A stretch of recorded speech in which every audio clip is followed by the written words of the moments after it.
Another day, another vlog.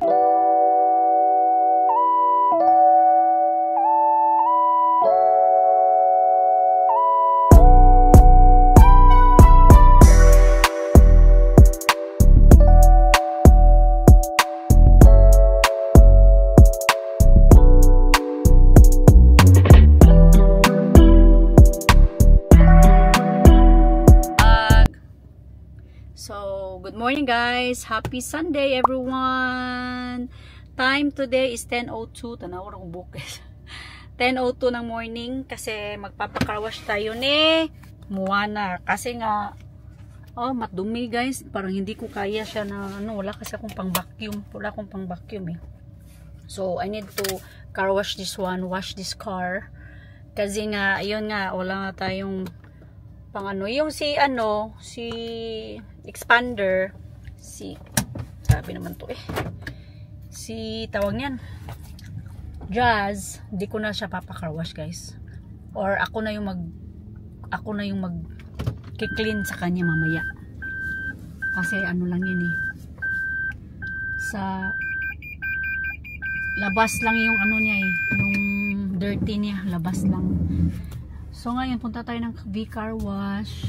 Sana hindi masyadong yan na lang siguro yan, trapo-trapo lang. Ito, kailangan to siya papacar wash ko guys kasi nga tawag niyan, madumi sa loob. Tapos sa labas yung niya, yung tire niya. Papa-wax ko din to. So yun guys, drive muna tayo Bye. Nagkuha na pagikuha. So, diatas V-car wash guys. Okay, car wash ang naman.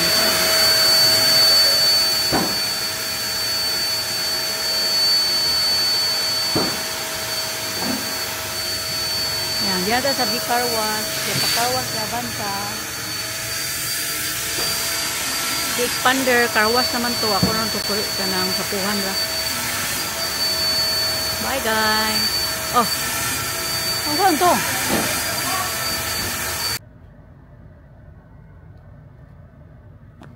Hi guys, gamayong hapon 3:25 karon guys. So maghatod ta, hatid natin itong expander tsaka yung Avanza doon sa Panglao Airport ngayon guys kasi 3:30 yung arrival nila. So kaming dalawa ni Josh maghahatid, and then tapos sasakay kami ng bus, and then si Josh magdadrop dyan lang, tapos ako pupunta ko ng ICM, may kukunin na akong migo doon. So, yun lang guys. See you later. Parang busy kayo ngayon. Wala na kami. Fully book na pala ako guys. Bukas lang yung views ko maibalik tomorrow. Bye. Thank you. Hello guys. So, anong oras na? Mag 4 PM na guys. Andyan si Josh sa likod. Kasi nga, di pa sila nakalabas ni ma'am. Baka ngayon lalabas na yun. Kumuha lang sila ng baggage. Bye guys. Yun lang, update ko lang kayo. Bye.